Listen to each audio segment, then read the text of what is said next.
reason you can't keep up is because you were never actually meant to. Not because you're broken, not because you're lazy, but because you're operating under a system that doesn't account for your capacity. You can't ask a depleted system to do something that is more high level. Clutter is actually what I call decision debt. Everything that is in your home, every single item that doesn't have a place, it doesn't have a purpose, or it doesn't bring you joy, that is an unmade decision. Clutter is often the first place that we notice our life isn't working. Not because it's the biggest problem, but why? Why is it what we notice? Because it's the most visible. Well, welcome to episode 3 in our little mini clutter series. And if you've been with me for the last 2 episodes, you already know this isn't your typical decluttering advice. That is not what we're here to talk about. We're not talking about bins. We're not talking about labels. We're talking about why clutter stays stuck and why it keeps coming back if you're able to move the needle forward, even when you try everything. And so today we're getting to the heart of it. Because if motivation was your issue, well, you'd have decluttered months ago. So what if it's not about trying harder? What if the problem isn't you at all? Sounds interesting, right? Well, let's dive in.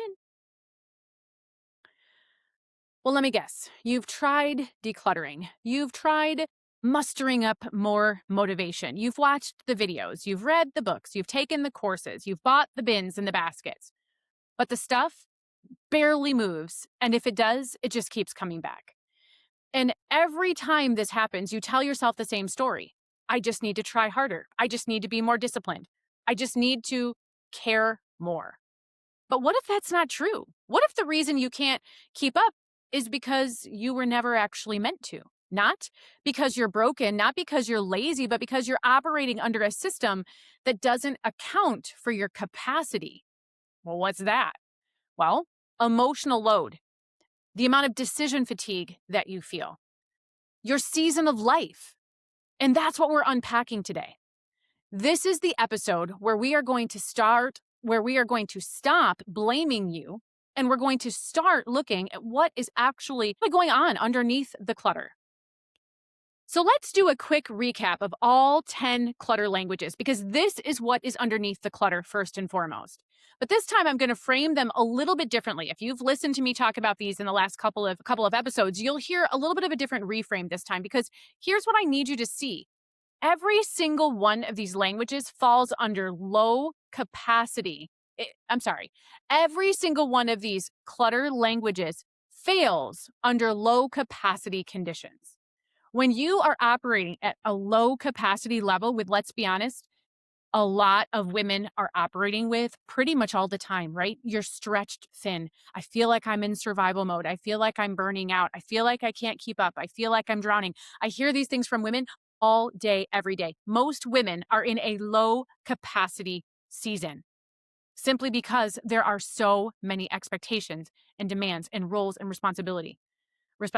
But know that each one of these clutter languages, they are really going to become a problem if you are in a low capacity season. Your clutter is really going to challenge you when you are in a low capacity season. So let's walk through these 10 clutter languages. Language number 1 is guilty keeper. And the thing is, when you're already overloaded, guilt becomes paralyzing. You can't make decisions. You can't process emotions. And so the stuff just sits there. If you are an overwhelmed avoider, low capacity makes everything feel like too much. And so you avoid. If you normally would feel overwhelmed by the clutter in an overloaded, low capacity season, you're going to be even more overwhelmed. And so you shut down. You walk past the piles of stuff because looking at it, it makes this tightening happen in your chest. What about sentimental saver? Well, when you are emotionally depleted, you don't have the bandwidth to process grief. And so you hold on to the items because you can't deal with the feelings because you're emotioned out already. What about the all or nothing thinking? Well, if you're an all or nothing thinker, when you're running on empty, perfectionism only gets louder. You can't start small because your brain tells you that it won't count, and so you don't start at all. What about the fantasy future planner? Low capacity makes you escape into the future because the present is just too hard, it's too painful. And so you keep the stuff for someday because today is already too overwhelming. By the way, if you don't know these 10 clutter languages, you should probably pause this episode right here and go to clutterlanguagesguide.com, download it, and read it real quick because you will see all of these clutter languages that I am talking about right there. So that's the fantasy future planner. What about for the bargain hoarder? Decision fatigue makes you grab the deal because making a quick choice feels better than thinking through, do I actually need this? What about if being the hidden piler is one of your clutter languages? Well, when you're depleted, you don't have the energy to actually organize. You just shove it somewhere so that you don't have to look at it. What about if you're an indecisive overthinker? Well, low capacity seasons make every decision feel massive. And so you freeze and you spiral.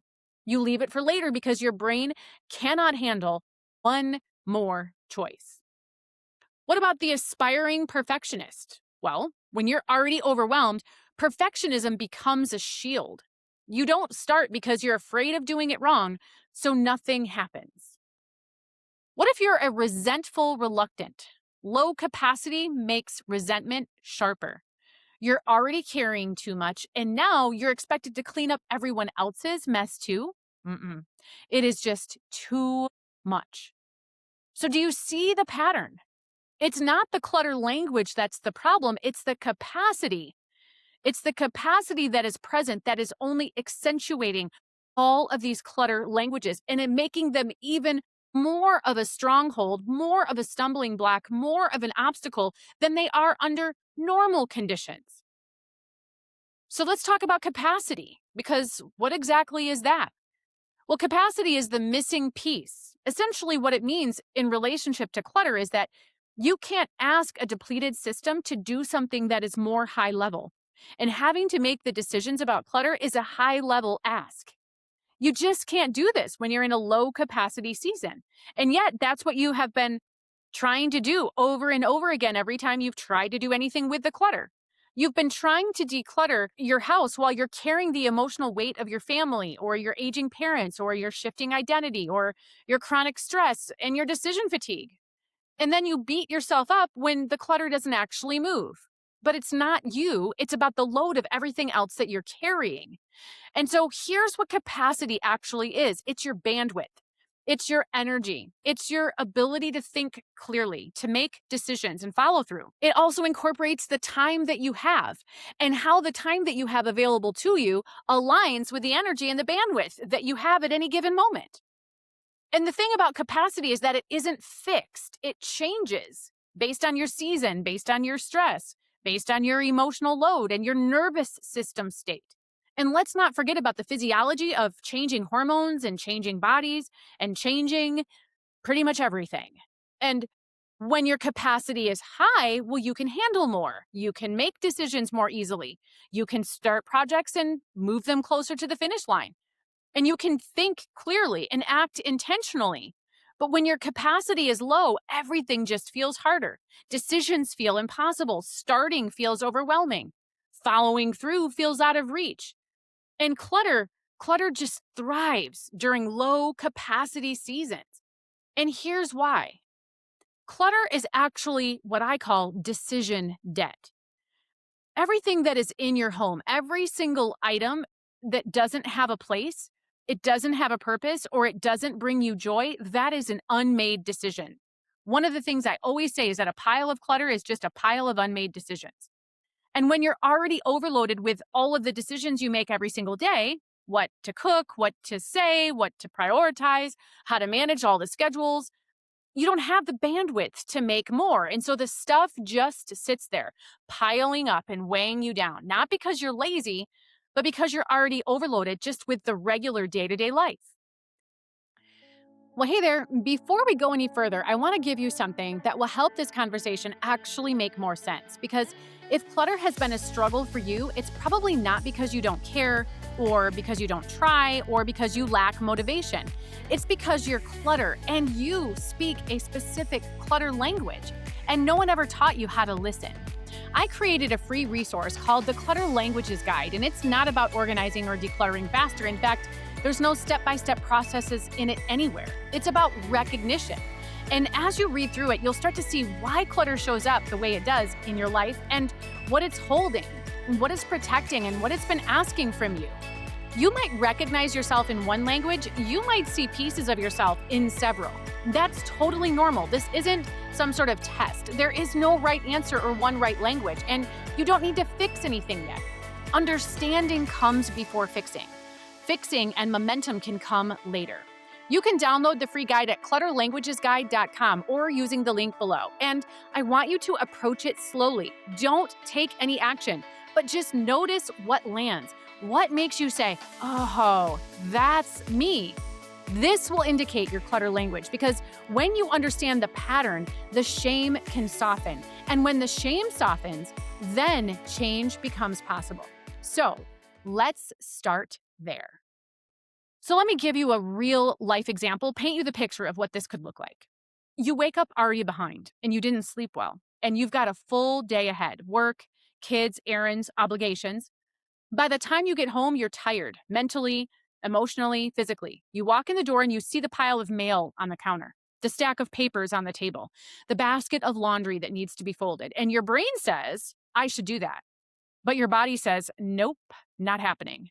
And so you don't. You walk past it. Maybe you pour a glass of wine or a cup of tea and you sit on the couch and you scroll. Not because you don't care about any of those things, but because you are just plain out of capacity. And so all of that stuff, all of that clutter just stays there. And it's not a motivation problem that is keeping you from dealing with it. It is a capacity problem. And until you understand that, you're going to keep blaming yourself for something that's not actually your fault. And here's where it gets messy, because if you don't understand capacity, you turn it into shame. You look at that stuff and you think, what's wrong with me? Why can't I keep up? Why does everyone else have it together? And that shame is the biggest momentum killer you will find, because shame doesn't motivate. A lot of times we think we're just going to shame ourselves into taking action, but it actually does the exact opposite. Shame actually paralyzes. Shame makes you avoid. It makes you hide. It makes you give up before you even start. And that's why you keep resetting. That's why you keep starting and stopping and starting and stopping over and over and over again. You get a burst of motivation, and so you declutter for an afternoon, and you feel amazing because you did that. And then life happens. Your capacity drops, and the clutter comes back. And the shame, it hits harder this time because you already tried, and it didn't work. It didn't stick, and so you tell yourself, I'll never be able to get on top of this again. And so you stop trying. But here's the truth. The reason it didn't stick, the reason that you stopped and started and stopped and started wasn't because you failed. It was because essentially you were trying to maintain a high capacity ask, dealing with the clutter, in a low capacity system and during a low capacity season. And it just doesn't work. So let me tell you about a client that I worked with. She came to me exhausted, burned out, and full of shame. She'd been trying to declutter her house for 8 years. She'd done 3 big purges, and she made progress. But each time it came back, and it didn't take very long. And each time, the shame got worse. I keep failing. I don't know what's wrong with me. But when we dug in, here's what we found. She was working full time. She was managing sick kids. She was raising teenagers, and she was dealing with chronic health issues of her own. Her capacity was essentially zero. And she was trying to run this high maintenance, nuanced system of interwoven roles and responsibilities and expectations and demands and problems that appear out of nowhere pretty much all the time, and then asking herself to take care of the clutter at the same time. No wonder her decluttering marathons weren't working. And so we didn't start with decluttering. We started with capacity. We started figuring out what she was carrying, the visible, the invisible, the emotional load, the mental load, the physical load, all of it. And once we saw all of the directions that she was being pulled in, we lightened her load some. We simplified her systems. We gave her permission to do less, to change her expectations in one of my favorite ways, shooting for 80%, 80% completion, 80% effort, 80% success. This is B- C+ work. That's what we're shooting for. I've got a course called Winning at Being Average, and it's full of all of my imperfect life hacks, since no one can ever do it all, especially when it comes to clutter. But when we applied this 80% lens to the things that she was doing, then she had the bandwidth and capacity for the clutter to start to shift. And it wasn't because she tried harder, but because she had the bandwidth, if at all, to maintain and to deal with her clutter. All right, well, let's zoom out for a second because here's the big picture truth. Listen if you're multitasking. This is really important. Clutter is often the first place that we notice our life isn't working. Not because it's the biggest problem, but why? Why is it what we notice? Because it's the most visible. Here's the thing. You can hide your emotional overwhelm. You can mask your burnout. You can push through your exhaustion, but you can't hide the pile on the counter, the closet that won't close, the garage that you can't park in. It is all right there in your face every single day. And it becomes the thing that you beat yourself up about. But the clutter isn't the problem. It's only the symptom. It's the symptom of chronic responsibility, of emotional overload, of decision fatigue, of season mismatch. And when you treat the symptom without addressing the root, it's going to keep coming back. So here is the most important thing that you need to hear. You are not failing at clutter. You are not failing at keeping or maintaining your home. You're failing at capacity management. And that's not your fault because no one taught you how to manage your capacity or that it was even a thing. No one taught you that your bandwidth matters, that your energy, it's finite, it's limited, that your season determines your systems, or it needs to.